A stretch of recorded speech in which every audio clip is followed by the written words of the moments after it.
Hey guys, today I'll show you the unboxing of the Redmi 10 Prime. On the front, you can see the image of the phone with the name. And at the back, specifications like display, camera, battery and processor. So quickly we'll get inside the box.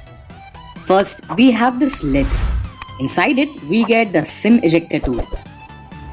Documentation like quick start guide which will give you end-to-end information about the phone and the silicone back cover which is a good addition from the company. Here we have Redmi 10 Prime. The phone has a punch hole display with Corning Gorilla Glass V3 protection.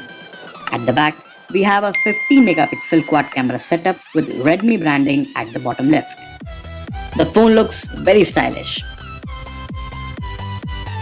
Now, we have a USB Type-C cable for charging the phone and transferring the data. And a 2-pin wall charger with 18 watt of fast charging. So guys, that's all you get inside the Redmi 10 Prime box. Thank you so much for watching this video.